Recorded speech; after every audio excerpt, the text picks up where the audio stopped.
Good afternoon, everyone, and welcome to today's edition of Black Health Trust. We're so happy that you chose to spend this time with us. And without further ado, I am going to turn it over to our founder, Dr. Randall Maxey. Thank you very much, Dr. Barbara Neighbor-Stevens and Dr. Walsh and Dr. Hines. We have an extremely interesting program today. Dr. Walsh and I did an interview on Friday with one of my old friends from back in junior high school and high school. And the speaker is going to be Dr. Ron Brown.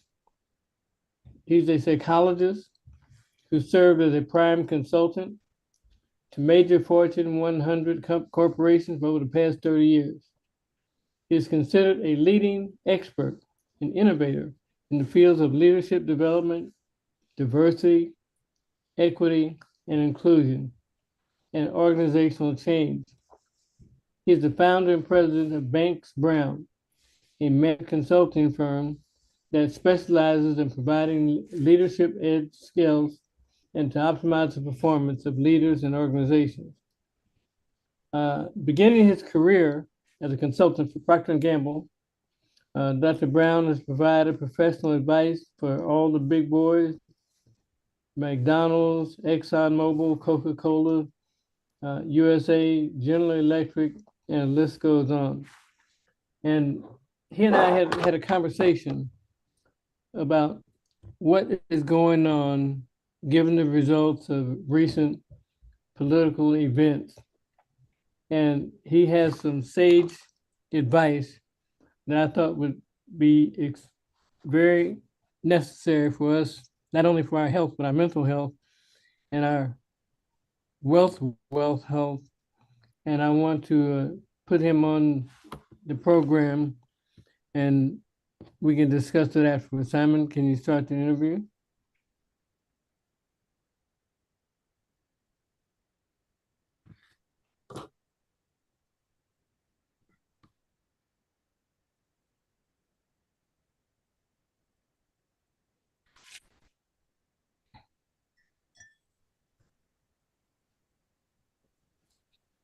Good afternoon, everyone, and welcome to this edition of Black Health Trust. I had the good fortune to run across an old acquaintance and friend of mine from just a few years back. And back in those days, he was Ronnie Brown. Now he is Dr. Ronald Brown of Banks and Brown Company. He's located in San Francisco, California, but when I knew him, he's from Cincinnati, Ohio. And I like to tell people, Dr. Brown went to the Smart School in Cincinnati, which is Walnut Hills High School, a college preparatory high school. And I, fortunately or unfortunately, went to the Hoodlum School, which was Sam Lee Locke, which is where all the gang members went. But subsequently, he went to Michigan State. Then he went to Berkeley and graduated from there. He obtained a PhD in psychology, and he has been a major proponent of the company's leadership in corporate America. And he is actually, and he stated, the biological father of the whole concept of DEI, diversity, equity, and inclusion, which we've talked about. So the subject that I wanted to discuss with him, how in the world will our community, the African-American community, survive after the recent changes in the political landscape of the United States of America? And as you know, we're a nonprofit, so we have to walk a little line about how we talk. But I'm very interested in his opinion of how we survive and thrive in the coming months. Dr. Ronald Brown, welcome very much to this discussion and the Black Health Trust. And thank you, Dr. Walsh, for being here, Simon, and maybe Dr. Neighbor-Stevens will be joining us later. Dr. Brown, welcome. So Dr. Maxey, if I can add to the introduction and to the opening, we do as a not-for-profit organization have some challenges with picking political sides. However, we have noticed that the DEI world has been attacked, and that's not a political statement. That is a business statement. And I think Dr. Brown can certainly connect with that when we hear that some major corporations have decided pointedly and publicly to stop any DEI programs. So if you can weave that in, Dr. Brown, I would certainly appreciate it. And the first thing I got from him today, and one of the things he wants to talk about, stay focused. That's very important in what we have to do. Dr. Brown, the floor is yours. Right. I just put that note down of stay focused. So when this started, I was talking to Dr. Maxey, and just casually, and he was asking me what I thought about the mood today, and I just said, here are a few things that I'm thinking about and I'm willing to talk to people about, and I wind up on this show. This is like within 3 days I'm on this show. So I'm glad to be here, and I want to thank Dr. Maxey, and also meeting Dr. Ivan Waltz. Yes, Waltz. So we are just at a critical time. I have been saying for the last 4 or 5 years that African Americans are at an inflection point. We've got to regroup, refocus. We've got to build a future and think about what that future is, and that nothing has really reinforced that than the recent election. The recent election is like, to me, a spur for us to begin to make this transition and meet this inflection point of where we are. So my first thought was that, yes, there's some difficulty ahead. We've got strong headwinds. The election was a real strong message to I think, for and against a multiracial nation, a multicultural nation. And so it means that we have to think more aggressively about what we do. So the first thought I had was we have to stay very confident and very optimistic. We have to really stay focused. We have to be proactive. I think over the next 4 years, we're going to have a lot of things to be reactive to. There's some issues that are going to pop up, some actions that are going to pop up that we will be reactive. But this is a time when we have to really focus on the future and being more proactive. We have to really sort of be on the balls of our feet and not on the back foot. We've got to be focused on where do we go from here? What do we need to do? How do we get done what we want to do? We have to be very clear about what our objectives are at this point and stay optimistic about it. We are maybe 50 years, 50 some, almost 60 years out since civil rights. And it's time for us to make this inflection.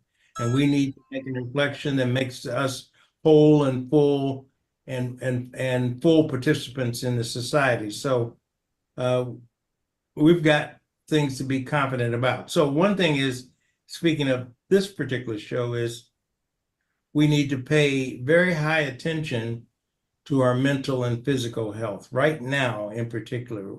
Because we know there are going to be things that are traumatizing and we'll have to deal with them. But again, staying confident in the middle of that kind of experience. I think it's also time to offload a lot of negatives within our community, our negative thoughts. This is a time when you have to look at, well, what are you taking into your system? And if you're taking in a bunch of people who are saying it's all over, it's negative, we're done, let's move out, let's go here. This is a time that we need to be forward and not backward. This is a time we need to think about what we can get versus what's going to be taken away from us. So I think it's time, part of the inflection in my view is really getting rid of some dead weight. And dead weight is some of our beliefs and values that we've got to just think it through and say, well, where do we want to be now? So that's my first thought about where we need to go. My second thought is we have to stay focused on what's important. What's the big picture?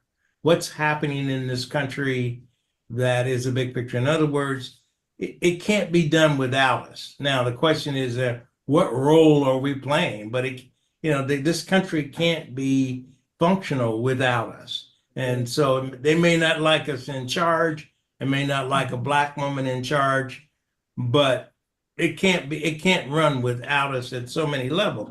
So we need to set our watchdogs, watch the things that are important to us, monitor the practices of the government. And there's going to be a lot just looking at, selections for who's going to run these various government agencies and the intent to sort of gut out the government in whatever way. We need to be very focused on those actions of government and of industry that are going on. So let's talk about DEI. DEI is a 40-year-old strategy.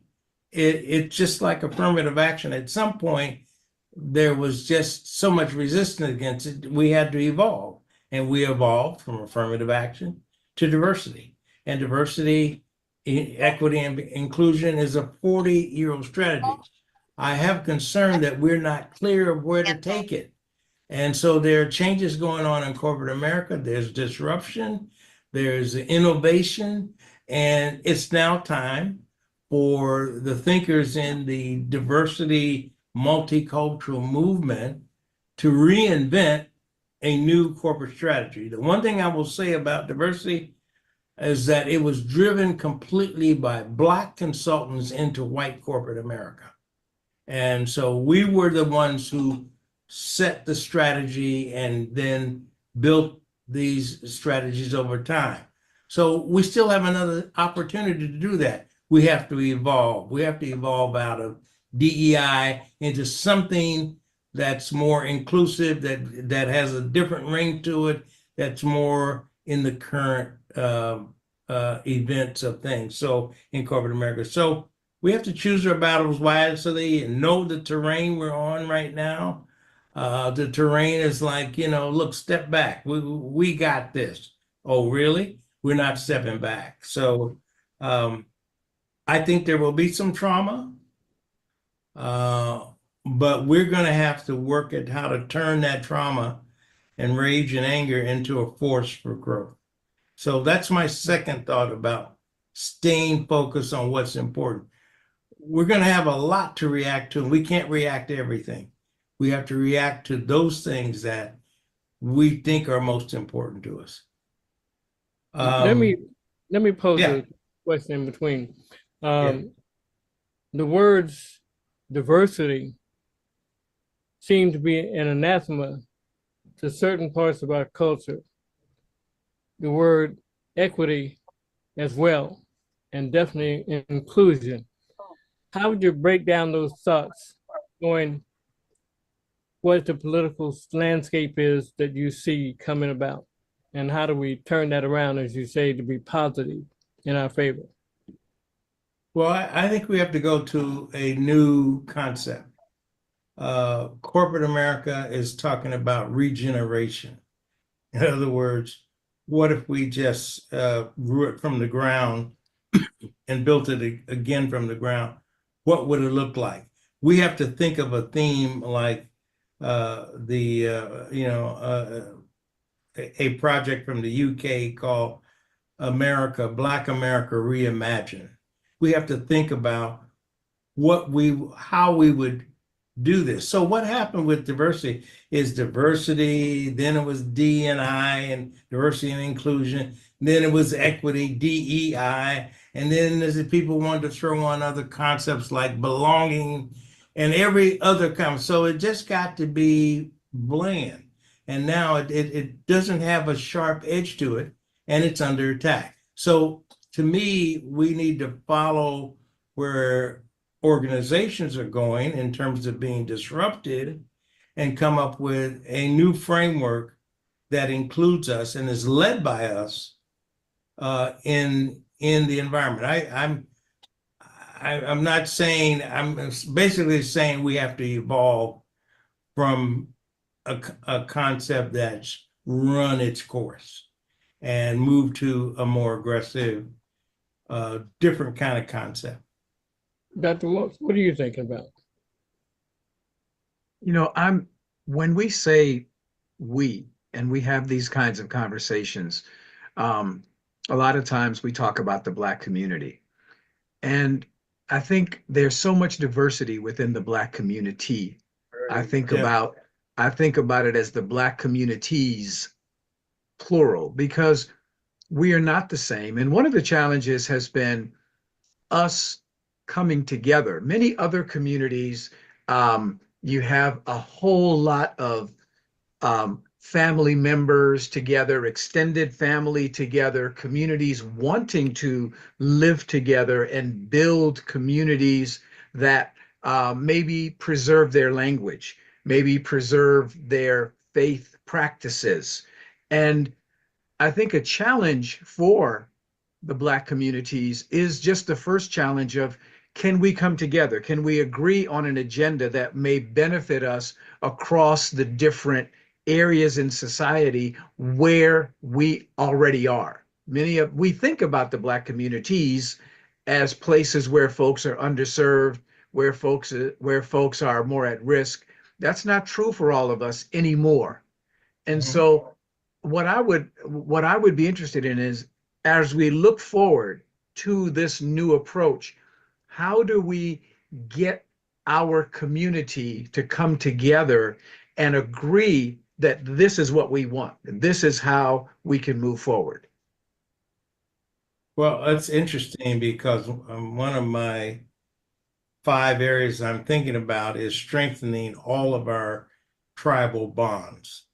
Mhm. And that includes families, communities. The church is really the core of where these communities intersect. And we can use the church and its strength. There's social and civic groups. At this point, we need to lean into those and support them in whatever way. We need to hear the voices out of those communities that come through in those various places. So we probably have, I don't know what the numbers are, but they were extremely high, of the number of people who move around all summer for Black family reunions. And so you're very correct. I mean, family reunions are a big business for the hospitality industry.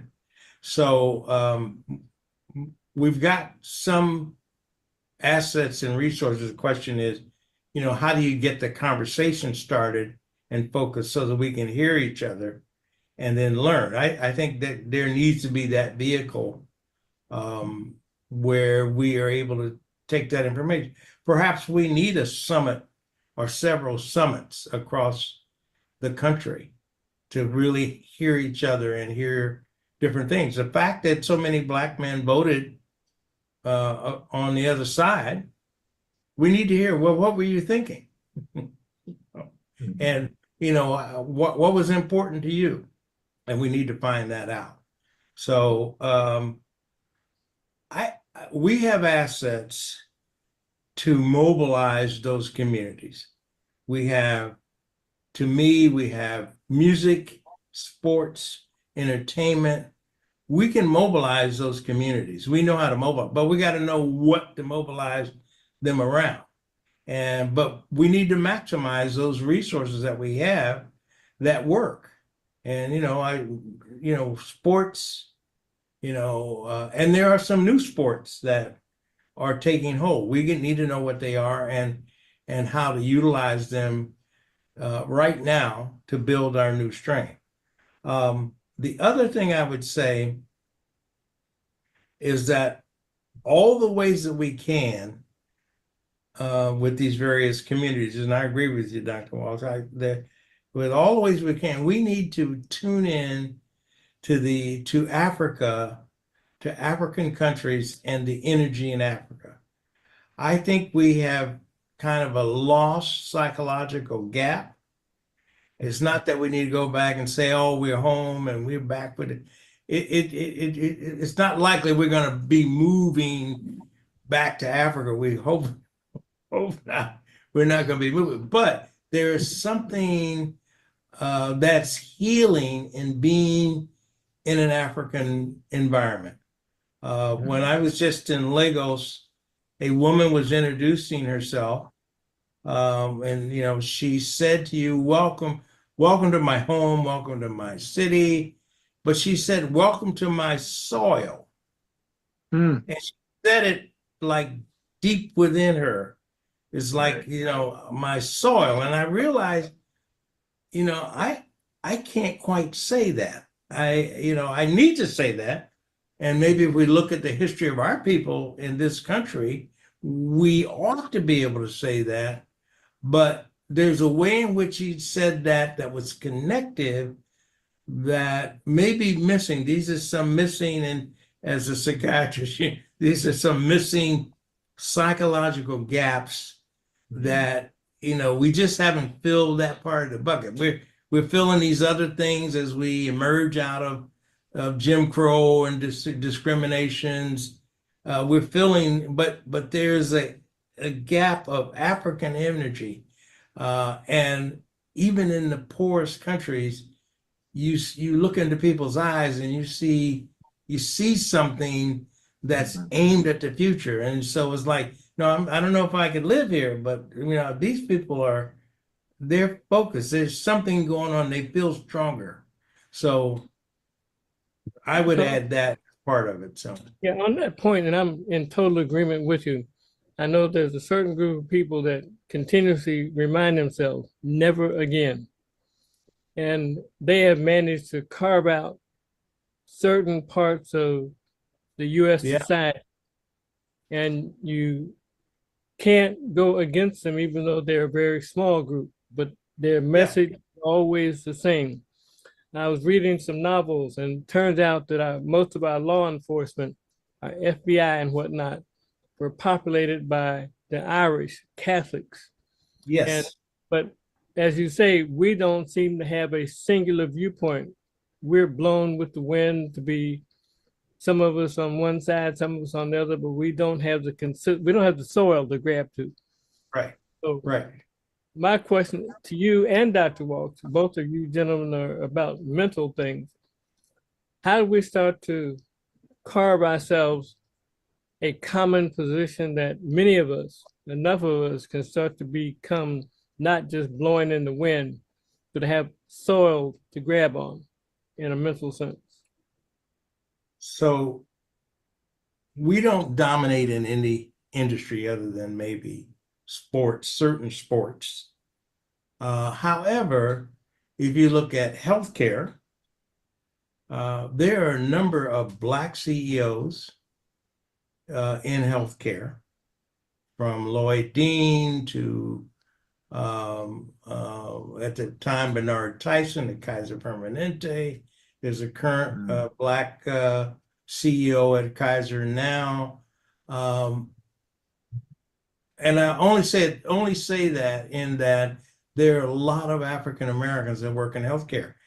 The whole senior care facilities, when you walk into those independent living and those memory care centers, well, you see essentially the ones I've been in, there've been a lot of Africans in there, African immigrants, immigrant communities. A lot of Black people are the service. So there are areas that are evolving, and that's one of the things that I talk about. Where do we build power? There are areas that are evolving and are going to be disrupted based on some of the things that the government's going to do and the business community is going to do, that we ought to grab a hold of. we ought to be strong in. We ought to concentrate our resources and buy, build, and own in those areas. But we don't have that area. We don't even own the sports. We don't own the music. We don't own the entertainment. We don't own the sports.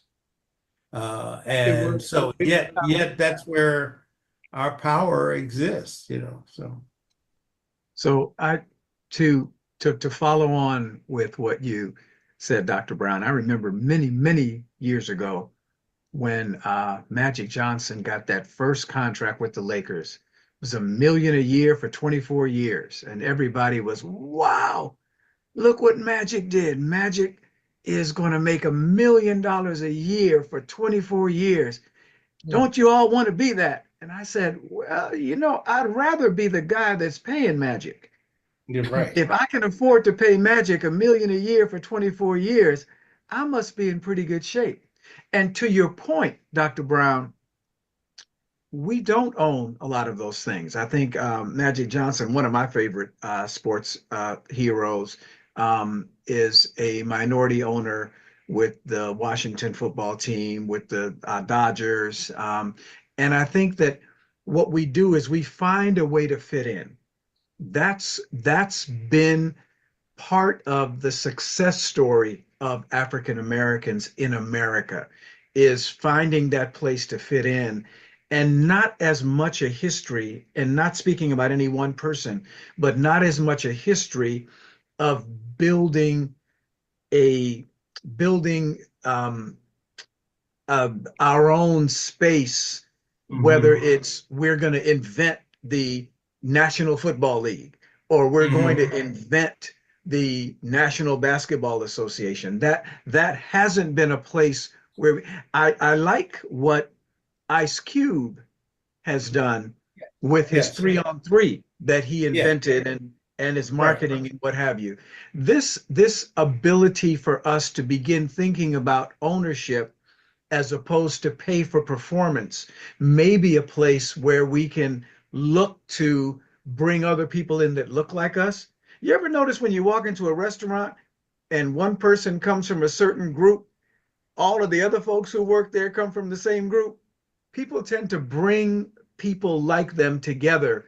And so I think the opportunity is there for us to find, what is it that I have in common with the person that owns the building and the person that cleans the building? How can we focus and focus in ways that give us that power? It is so important that we reach out. One quick little story. I remember walking through the building at Oracle Corporation.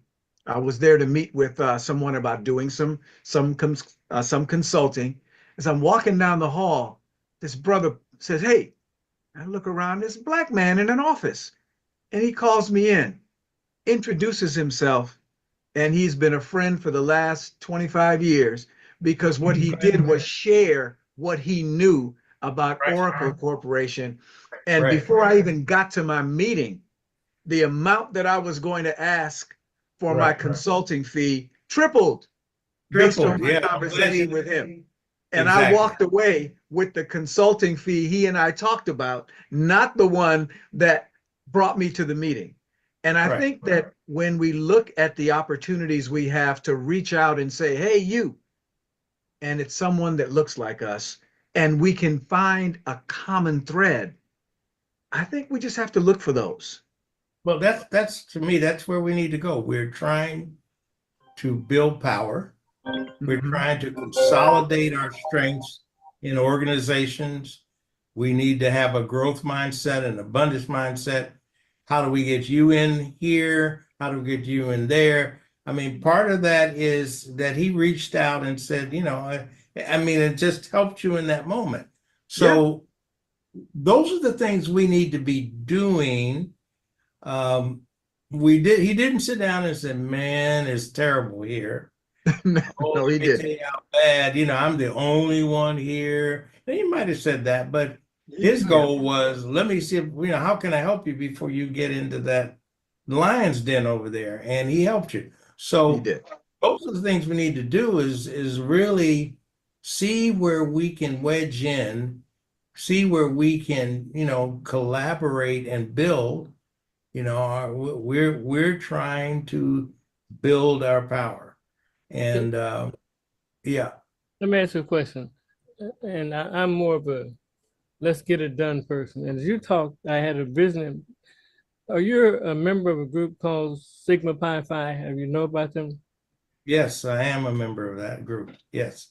So, in knowing about Sigma Pi Phi and who they purport to be, and also you mentioned the church and whatnot, should we begin to, in a small group, put together a strategy to put some of those organizations into speaking and thinking of how we're going to accomplish some of these things over the next 5 or 6 years? I remember that one now disgraced member of our community was very prominent, used to be a comedian, and actually was a pretty good comedian, never used curse words. But he made the mistake of trying to buy a major network. Oh, yeah. And all of his problems started at that point. And that communication network and that helps the people who identify with never again. Much of their power is in the communication and finance industry. And maybe we should, in an academic way, put some of these things together in terms of thoughts and a plan with people like you and Dr. Walks. This would be so important, I think, that we could look at and look forward to. We need to give, I was so depressed after the current election that it took me a while to bounce back, and you guys are making me bounce back and trust God and know what's in front of us. See, Dr. Walter, this is a product of growing up in the same soil in Cincinnati, because this is very much what I had in mind, is that we need to talk to Sigma Pi Phi to bring some minds together and start a process of focusing on the future. And so our thoughts are very close. There are organizations, and again, every organization has got a role. They're making impact where they can, but at some point we need to bring together an organization that was focused on vision and the future. Most organizations are focused on that. We got people, kids need education, college, tuition. That's all very real. Healthcare, but we have not framed a future. And I tried to make it simple. Some years ago, I said, look, just something simple like buy, build, and own. Can, just three things. Let's buy, build, and own. But it's just hard to get the right people together to do that. And we are more fragmented, and there are all these communities, but there needs to be leadership. There needs to be leadership at this point. And however we do that, that will be very important. Let me just follow up on that quickly. I think that yes, we do in fact need to do that. And part of doing that is not asking other people, whatever group they're with, to include us, to bring us in because they need diversity or to help us to get equity. We can build equity by doing exactly what you just said. And so we don't have to ask anybody to include us. We include ourselves in what we're doing. So I like the thinking about it that way. And I'm with you and Dr. Maxey. Let's just go do it. Well, let's say when we know what we want, right, where we're going, then we can offer you a way to participate if somebody's outside our community. Yep. What do you want? Well, here's what we're doing. If you want to invest in that, fine. But right now it's like, we're waiting for something to happen. We're reacting. We're waiting for it to fall our way, and that's not going to do it. We need to be totally on the offense and defining what we're after. And if you want to join us, put your money on the table. We're ready to go. Well, I'm happy to join whatever club you and Dr. Maxey are members of. Do I have to go back and grow up in Cincinnati? No, all we have to do Oh, that's a good club. I need to pay my Soil, dues. soil. Your name, Dr. Walks. I'm going to make sure we do that. We've talked about it before, Yeah. Okay. and it needs to happen. And in fact, the only other prominent guy at your level that I know who's not a member, I don't think that Brother Obama is a member either, but Eric No. Holder. Eric Holder. Okay. But if we had a conversation that we intended to build out in concentric circles, in other words, start with a core, we agree on what we need and where we need to go, then we start building out in concentric circles. We're at an inflection. We can't sit. We sat back through 8 years of Barack Obama. Happy, boy, isn't he the greatest role model? And Michelle. And it was great. It was great, except we didn't ask for anything. And I don't know if we gained, some people got experience, Right. but as a community, I don't think, we probably were less harassed in certain ways, but we didn't take full advantage of that opportunity. Right. We didn't And gain as much as we could have. Right, as much as we could have. And if it had gone our way this time, we would be in the same. We don't know what it is we want and how we can get the system to help us, invest in us to what we want. Other people in other communities, they have history in going after what they want. And it is a gap for us because, we haven't played in this game a long time. But we need to get up to speed and go after what we want. Let me bring up one other thing before we wrap up. I was listening to a podcast several days ago, and they were speaking about how the Trail of Tears developed. There were several Indian tribes in the southern United States that owned land, and they also held slaves. And they were uprooted from their homes in Florida and South Carolina and made to travel to Oklahoma.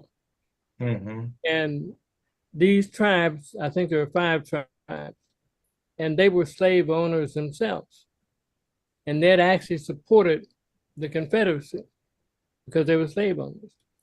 So they were told they had to move to Oklahoma, and they had to give membership into their tribes to their African slaves and make them family members. And even today, the goalposts keep getting moved for those people of the land being owned, whether under federal law, tribal law, or what. So as we start to build things that we can own the soil, we have to find a way to combat goalposts being moved. And Right. it's something we're going to have to address. I'd like your comment on that, and then we're going to ask for final comments. And I'm excited now. Thank you. Dr. Brown. Yeah. Dr. Brown. Well, as a final comment, as I said, this country has never functioned without us.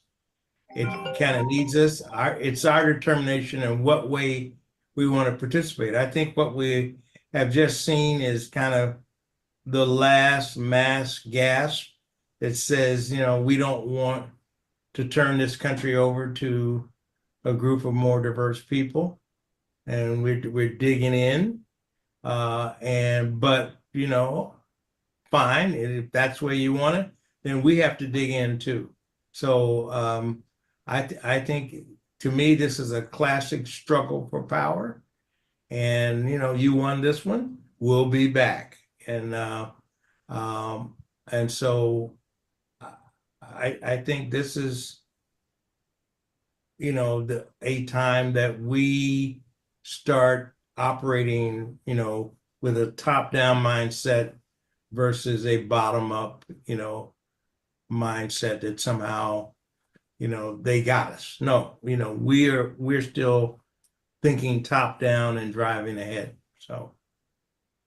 Well, thank you, Dr. Brown. Dr. Walsh, final thoughts?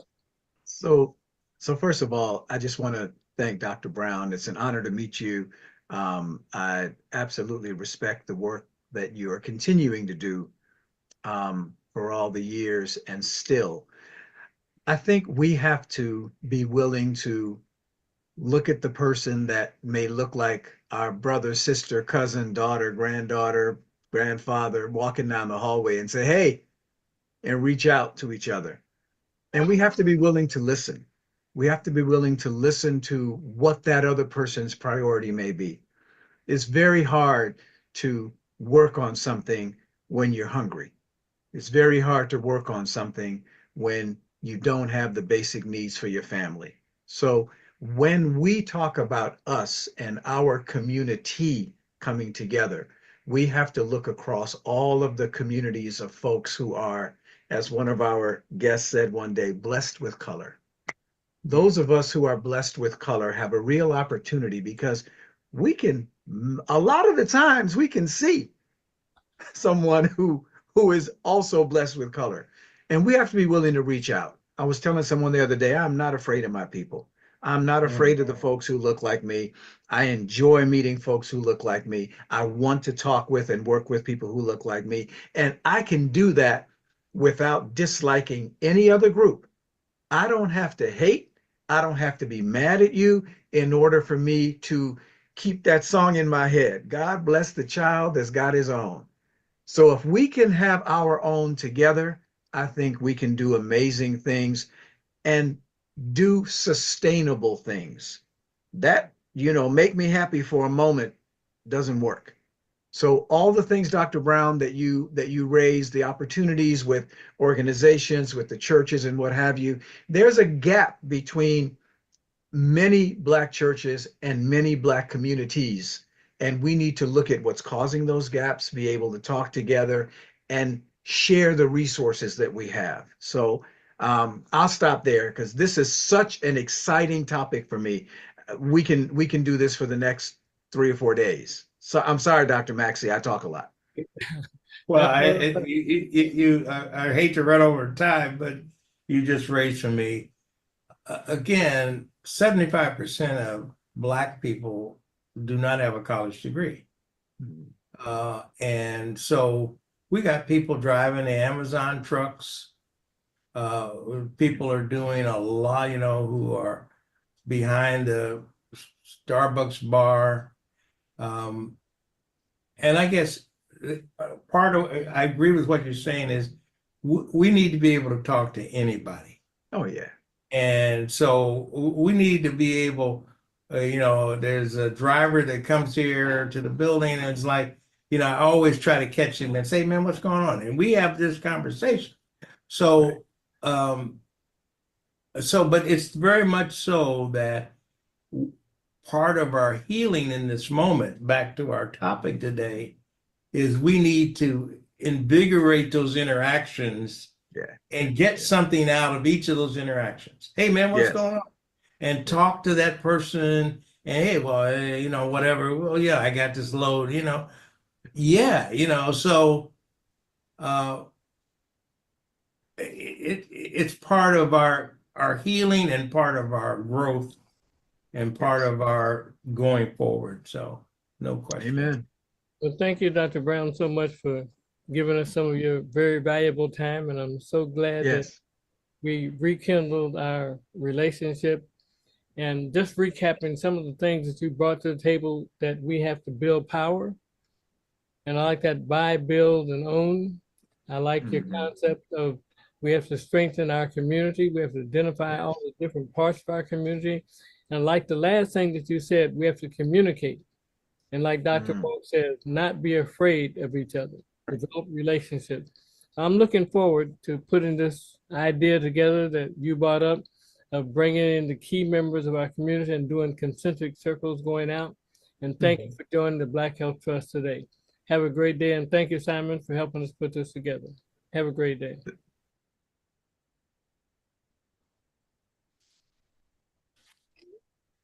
I'd like to thank Dr. Brown and Dr. Walk so much. Let's open the floor and see what some other people are thinking. Anything in the chat, Dr. Neighbor Stevens? There are uh, there are some comments, and Dr. Sherrod had her hand up, and I think wants to ask a question. One of the comments was that slavery tore families apart and created distrust in our community. Remnants of that are still a problem in our community. We need to continue to overcome that and work together to grow. And Dr. Gibson said, each one, which is a quote from Jesse Jackson. And maybe we could unmute Dr. Sherrod and she can ask her question. Dr. Sherrod. Good afternoon, everybody. It's good to see you all again. My question, I have two questions. One concerning what Dr. Brown was talking about, getting together and setting priorities, delineating our strengths. And then the other word I think that's key is collaboration. But in order for us to collaborate, we want to have ourselves together when we go to collaborate with other groups, because I think that collaboration is going to be a major key variable in the success of anything that we do. But one of the questions that I had, and it seems that we remain the consumers in America, regardless of what groups you're talking about. I mean, even the groups that come in, migrate in, they find a niche, and then they look to us to be the consumer. And so my question is, how do you deal with that? How do we get out of that role? I think we've had some opportunities to take over industries like the entertainment, like Barry Gordy, did a lot with that, but then got bought out. They tend to buy out what we're, prospering in. So two questions. One, and then the urgent thing is this question: how do we get our Blacks housed?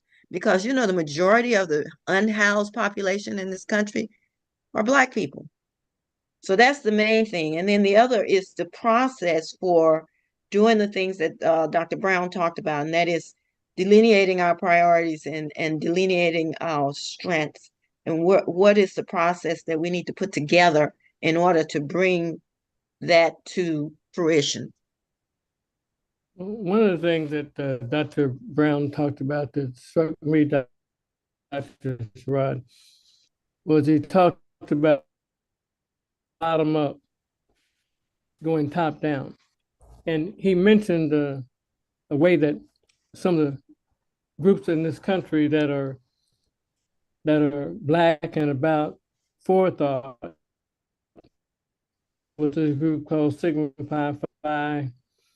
There's the Black church, and a number that we should have a way to put some of those together in a planning situation, top down. I know just recently Dr. Bailey congratulated the new president-elect, Dr. Mitchell, and one of the past presidents, Dr. I'm blocking his name right now, were initiating this fraternity. It's just one of many places we can go. That we need to come up with a forward-looking plan and buy our own things, build our own things, and gather power. And then we can address some of the details that you were speaking about unhoused and whatnot. But we know that we basically, with our labor, built this country. We built the White House. We built the infrastructure. I was surprised to learn a few years ago that there's a floor in the bowels of the White House where the nation's secrets are held. Family had at least 5 generations, and you cannot even work there. That leaves only African Americans and Native Americans. I didn't know that. So even Donald Trump can't go down to that area of the White House. So we need to come up with a forward-looking plan through a series of summit meetings that we talked about how we're going to do that, and we'd love to start that in concentric circles. Is Dr. Bailey still on? I do see Dr. Bailey. Lawson?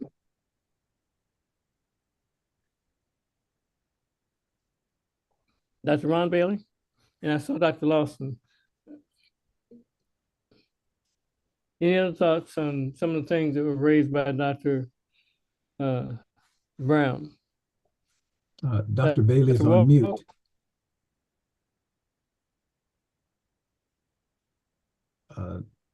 If we could unmute Dr. Bailey, I see Dr. Lawson is unmuted. But let's open the floor. We got a few more minutes. Did you ask me to say something or? Of course. Well, I just want to note that he's been saying what a lot of us have been thinking for a long time, and that is that we do need, one thing that I've been impressed with is that everything he said addresses issues that are not new. A lot of these concerns have been going on again since slavery time, and the question that I have is, why haven't we built on what we've accomplished so far so that we can make some real changes? You gave the example of the entertainment industry. We have our specific examples that we've done through the years. The question is, when are we going to decide that we're going to build on our achievement rather than complain about the problems that exist in the political arena in our places that we unfortunately do not have the control that we need. So I think now we can make a commitment to start doing that rather than be mourning our fates. Let's build on what we're capable of building on. And again, I give the example that other peoples and other nations have done it. And if you get a chance to look at the experience of Dubai, for example, and others who started literally with nothing, but was able to utilize resources and to build strong nations and accumulate substantial wealth. I think you're absolutely right. One of the things that this reminds me of is look at what happened throughout the Old Testament. This one group of people kept getting combated and beat because they wouldn't act right. And maybe it's time that we get our act right now. Any other comments? Dr. Maxey, if I may just, I'm just gonna talk a little bit about my disappointment, and maybe the values and things are not being adequately passed down through the generations, because we talk about owning things. And I remember when in 1984, I donated money so that we could buy the National Medical Association building in Washington, D.C. And then, like I became ill and was out of touch with things. And all of a sudden I hear the NMA building was sold. And my heart just dropped. It's like, what happened? How could they sell that building? And now that building is probably worth millions of dollars because it was in the part that was being rehabilitated in Washington, D.C. So, and the same thing has happened with the Urban League building here in Los Angeles, which was owned by us. That building has been sold. So I think that as we put together a plan and process that we have to include in that we pass those values down as to why this building should stay and should never be sold, because we need to own something in this society. But it seems like it's like the Berry Gordy thing. We get bought out. When we get something, somehow it gets sold. You know what I mean? And it's taken over by the larger society or community. But the other thing I'm really concerned about is, how do we uneducate us as to not be consumers? We're consumers for all the other groups in America, it seems to me.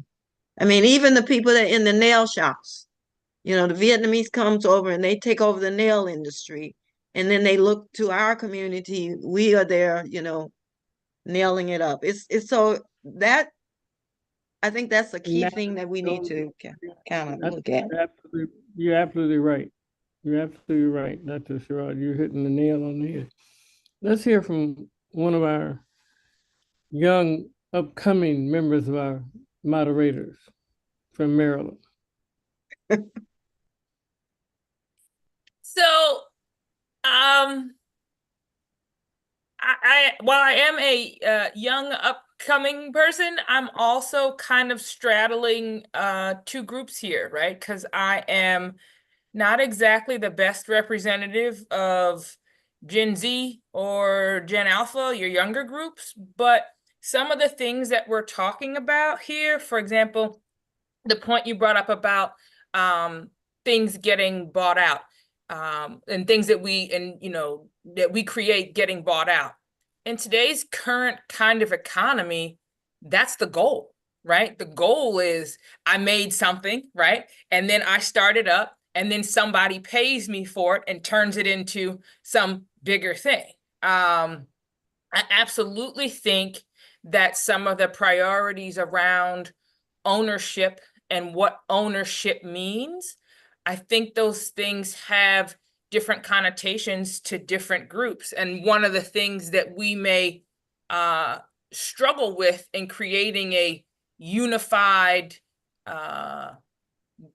let's say Black focused, diverse movement is where are our priorities and what is our interpretation of success, right? For younger people, the space of even owning a home is unsurmountable. So the ideas around ownership coming from myself was raised by folks who told me that owning land, owning property is like a key to generational wealth. I don't know that Z and Alpha are going to come away with that same message of that's the key to generational wealth, because they're getting different messaging. So as we're having this conversation, I am thinking about even identity. I would be curious whether or not, I would imagine that many of us on this call see ourselves as, Black people or whatever version of that you use, somewhere kind of near the top of your identity. There may be one or two other things that you might call first, but I would be curious whether or not, and I don't know this, whether or not the Gen Zs or the Alphas put their Blackness at the same level as some of the other things that they identify themselves as. And maybe we need to find a different way to coalesce around our identity to get to the same solution, but coming at it from a different angle. Wow. That's a very perceptive thing that you said there. I remember and know even now in the real estate industry, there's some people in that industry have codes that it cannot even be sold outside of certain ethnic groups. And I agree that I was told once by my lawyer, who's a member of a certain ethnic persuasion that's different than ours, the only reason to have a business is to sell it. But what he didn't say, you need to sell it to self or something that self was involved in. And maybe we should stop selling things away. Like there was millions of acres of land in the South that's no longer in hands of people who look like us. It was stolen, it was sold away, given away, because we weren't at the economic level to buy it or to continue it. But we do need a strategy that needs to be done. And clearly, this particular broadcast here is not the organ for that, but some of us here are very interested in seeing that that type of thing happens. Other comments? Dr. Neighbor-Stevens. Well, clearly this is a very needed conversation and not the end of the conversation. I would say it's not the beginning either, because a lot of what I've heard today, I've heard before, And people smarter than I am made the observation 25 years ago that when we focused on integration, which was needed because we were totally excluded, we didn't take it to the next level. And the goal in the spirit of integration was to get included and employed. We didn't take it to the next level of owning the business. Somewhere that fell through the crack, probably because of modeling. But also, I've observed that when Black people, particularly Black men, become successful in whatever it is that they're doing, they tend to get shot down. Or when they rise up, their head gets cut off, is another way of putting it. And that, I don't think I'm the only one that has observed that. And I can't imagine that that doesn't also impact some of the thinking of not the generations you were discussing, Dr. Hines, because all of this happened before many of them were even born. But we seem to be going through these cycles and we're not breaking out. And so it is time for us to break out. And I look forward to whatever efforts are put into it to move us to the next level. Dr. Walsh, I want you to make sure you have something to say, but before that, Dr. Nabus-Stevens, can you spend 30 seconds, maybe 45, just talking about who a certain uncle of yours was that I knew about? You're talking about James Madison Nabrit Jr., Yes. who was an attorney. He started out in civil rights, really, and worked his way from Texas. I believe that was where his first cases were, although he was a native of Georgia, and worked his way up to become Dean of Howard Law School and an assistant ambassador at the UN and president of Howard. And I think that's where And your then paths crossed. also became an associate with Thurgood Marshall. And he was one of the architects of the entire Civil Rights Act, along with Thurgood, if I'm correct. And a tragic thing happened when I was a student at Howard. We were so gung-ho with Black Power that anybody who didn't have an afro on their head and say power to the people, we disregarded and disrespected and did not understand the power and the influence that they had over our progress. And so one of the things that we notice that we many times eat our own, and we have to be different than that. And I'm reminded of something that I heard the comedian Bill Maher say, that the only reason that a certain ex-congressman got nominated to be attorney general because a certain music mogul wasn't available. I'll leave that one alone. Any other comments? Dr. Walks. Dr. Maxey, I think that because we have had the conversation before, does not indicate that it's not an important conversation. It may, in fact, indicate that it's a very important conversation because it has come up again. And maybe it also indicates that the opportunity is there for different solutions and different outcomes.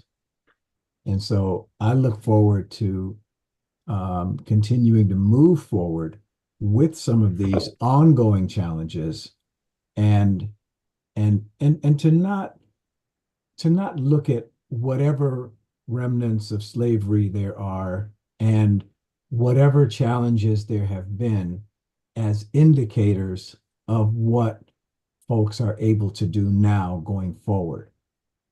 I also think that Dr. Hines' comment about where on the list of important self-identifiers being Black or African American is really something that we who may be less young and more seasoned need to pay attention to. There, Yes. a lot of young people are aggressively disregarding some of those definitions that we think are, this is what's going to, we're going to be all Black together. And I don't know, because I don't know that we listen enough to some of the younger folks so that we can find those common issues and we can find ways to come together. So I have about 75 other comments, but in the interest of time, I see Dr. Lawson has his hand up again, and he's always got a better comment than I have. So I'm going to stop there. Hey, Dr. Lawson, and Simon, can we see if Dr. Bailey is still unmuted or muted? Dr. Lawson.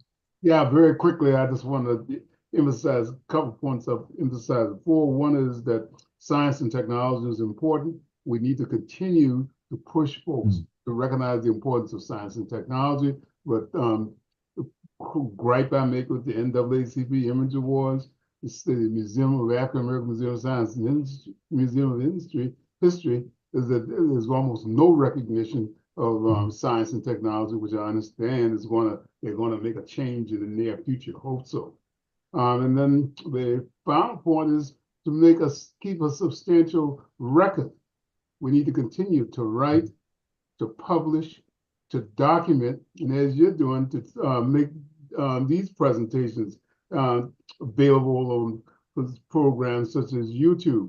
We're going to, because there are folks who are working diligently to remove our history and to rewrite it and to make it more difficult to maintain it. Amen. Did Dr. Bailey ever get unmuted? Dr. Maxey, Dr. Bailey has been on and continues to be muted. And maybe it's because Dr. Bailey is in the middle of doing something or got a call, because, Dr. Bailey doesn't just hang out. Dr. Bailey is Dr. Bailey. So he's busy. So we are always happy when he can join us and he can participate. But let me make this comment, Dr. Maxey, about that. The content that we heard earlier today with Dr. Brown is an example of some of the established luminaries that have participated on Black Health Trust, and all of that content, dozens and dozens and hundreds of programs, are archived and are available. And so we do preserve the history that we bring forward on Black Health Trust so folks can access it. And I think it's just so important when I think about all the folks that have been guests and contributors on Black Health Trust, we need to make sure that folks are aware that if they've got about 7 weeks off, they can go and binge the entire archives. That's true.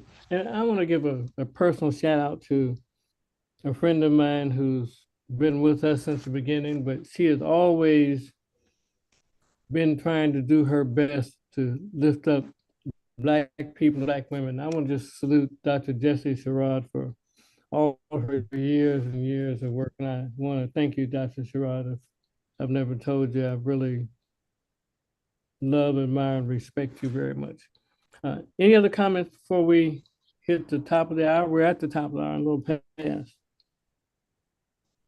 So I'm going to ask for final comment. Dr. Maxey, we do have a hand up over there. The eminent, important doctor there that just is trying to be incognito and has iPhone up. If we can unmute that guy. Who's that? There he is. Hey, peace and blessings to you, my brother. Whoa. I think one thing we have to, God is still sovereign and in control, but I think what I just remember, Randall, when you went down to Mississippi, I think what we need to do, how can we recapture that spirit? I think that's you are living proof of how valuable that was. You talked about being with your bush, but you did something in terms of sharing your knowledge and your presence when you rotated through your training at Walter Reed. Could you just tell us how did that feel when you went down to Mississippi and related? Because that's the kind of thing we need to do more of, where we have more people at all levels, not just the Divine Nine, but those of us who have some ability to impact, sharing. Could you share with us how that happened, that you went to Mississippi, and look at you now? Well, I went down there with a guy named Edward Bazik, who was a past president of the NMA, and he was from Mississippi. And he has a stepson named Vernon Smith, by the way. And it broke my heart. We went to a place called Marks, Mississippi, where the average income, this was in 1968, Right. was $964 per family of 4 per year. And we met with the county board of supervisors. And we were having such a good conversation about the economy and about the city. And I said, how can people say that these white people down here are racist? This is nice guys, my goodness. The clock struck 5. And the chairman of the board of supervisors said, if y'all are here past 6 o'clock, we cannot be responsible for your safety. We don't need no help for my niggers down here. And we don't need nobody from no Howard University down here trying to say you're going to help my niggers. We take care of our niggers and at work. Fortunately, we had a Huntley Brinkley news team with us, which is the only reason we got it out of there safe. And we did end up building a health system for the people there. And I remember one of the last times I was there, they burnt the hotel down as we raced to Memphis to get out of there, Dr. Neighbor Stephen. But that was something that taught me what real racism was, in-your-face racism. Since then, racism has become more subtle, more genteel, but we have to fight it. And we see how we can win, we see how we can lose, and we got to come together on it. Well, thank you for bringing that up. I don't want to take too much time with that on that now. So Randall, I bring it up. I went down to Fayetteville, North Carolina. My son was put in jail 2 o'clock in the morning, election day, and he was accused of terrorism, child abuse, and domestic violence. When I called, the hospital called me and said that he had been seen this is election morning. And that I said, well, I'm Dr. Thaggart. I'd like to know a little bit about my son's. They would not give me, I had to get on a train election day to go down to get my son out of jail. I talked to a couple of my buddies. They told me the Klan was on the march election day and night, and all Black people were warned not to be out. So just like you heard in Mississippi, in election day 2024, that same mentality. And so I think whatever we do, we need to be aware that we have gone back to the 60s in terms of what we are facing. So it's going to, I think some of the comments I've heard, Dr. Neighbor Stevens and some of the others are all critical. I'm sorry I didn't hear Dr. Hines, but it's all hands on deck. As a retired Colonel of the United States Army, to hear somebody talk about having the chairman of the Joint Chiefs of Staff brought in for court-martial, and that anybody who was woke, the chairman of the Joint Chiefs of Staff is an African-American 4-star general. And again, these are the kind of issues that we have to put all these brilliant minds to work on. How do we counter this? So I think it does merit a strategic plan and more conversation like Black Health Trust has done. Thank you. Thank you, Dr. Faggett. Well, this has been an Dr. interesting Dr. day. Gibson has his hand up. If we can get that one last comment in, Dr. Maxey. Dr. Gibson? Dr. Lamont Gibson? Can we unmute Dr. Gibson? Thank you. I have one comment that I think is really very, very important. Some of us will celebrate next month. We can't hear you well, Dr. Gibson. If you could speak up. Can you hear me now? Yes, sir. Yeah. Okay. Some of us will celebrate the holiday period of Kwanzaa next month in December. One of the principles, the fourth principle, is the principle of Ujamaa, which is collective economics. And that's what I've heard in the conversation all day today, is collective economics. We could start just by patronizing each other's enterprise. In other words, we buy our insurance from a Black insurance person. We get our health care from a Black physician, a Black pharmacist, dentist, a nurse, and we buy our whatever we buy from merchants that are selling whatever we're in the market for, whether that's a meal or whether that's maintenance for our car, because we're all going to take care of our cars. So it's important for us to just start with the basics. You're going to spend money anyway, and most of the money you spend is probably too far away from home. I rest. Thank you very much. I want to call on one more person if you're still on. Is Carl Brooks on? I do see Carl Brooks, Dr. Maxey. Hey, Mr. Brooks, can you unmute? I have a question for you.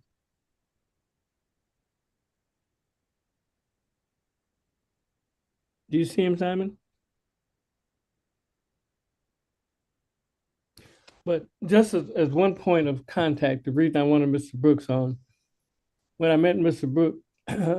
Brooks years ago, when I was chairman of the board of the National Medical Association, he was the president of a group called the Executive Leadership Council. And this was a group of 500 members, all Black. And you had to be either chairman of the board or no less than executive vice president of a Fortune 500 company. And it was amazing the power of intellect and economics that these brothers brought to the table, and sisters. And I want to just comment that along with Sigma Pi Phi and some other groups in the church, that we need to include in what we want to do. So some of you are going to be hearing from us about coming up with a way to push this thing forward in concentric circles. Let's have final comments. Dr. Hines? So this has been a very robust discussion, and you know, as we've had it several times with Black Health Trust, some of the ways that the same things are still an issue. We could have had this DEI discussion, and while we had it, there were so many different priorities that stood out to different speakers, right? And whether we were talking about, you know, DEI efforts with regard to mental health or education or economic disparities or the like, but one of, as Dr. Gibson brought up, principles of Kwanzaa, all of them are completely relevant to establishing a DE&I focus. But from the talk that you all recorded, the thing that stood out to me is the need to evolve, right? So, and make sure that whatever our newer efforts are, we evolve so that it becomes effective for the time that we're in, even though the problems are very much the same. Dr. Walks. Well said, Dr. Hines. I just want to say to our dear friend Walt, Doc, I'm always proud of you and always proud to be led by you. Your effort to continue being that dad that's going to go take care of his son and getting on that train is it's a big deal. We have to take care of family first. And, you know, we love the spirit in you and we love the action. Almost retired colonel, you know, you can't really retire from that.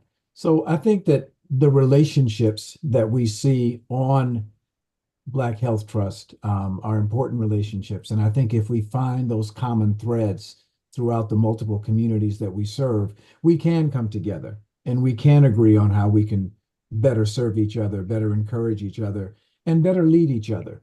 So I'm excited about the way forward. And the last comment I'll make is I'm stuck on Dr. Hines's comment about where younger people see Blackness on their list of priorities when they define themselves. What am I? And I think that we need to make sure that we encourage folks to embrace the history, embrace who they are as a positive thing. You know, all this, you know, the hangings on of slavery and all of that, it's important and it matters. But I reject the notion that because we were slaves at some point in the past, that we are somehow unable to do exceedingly well in all aspects of the opportunities that come our way. I reject that, Dr. Maxey. I agree with you. Dr. David Stevens. Well, at another time, maybe we can talk even more about this, because I think what I've, and I think I've said it before on the show, one of the things that I felt was lacking in the DEI approach was not calling the horse a horse. And I think that we cannot succeed if we don't understand what the beast is and formulate our strategy around that. It has been, it is, and until we can eradicate it, it will be the problem. And you can't solve a problem if you don't identify the problem. Amen. That is so profound that you just said. And let me translate it how I heard what you said. We fight not against people, but against powers and principalities. Thanks everybody for joining us today. Thank you. We'll see you next week. We're going to talk more about nutrition and some other things. Have a great day. And thank you, Simon, so much. Have a great day. Good day, everyone. Bye.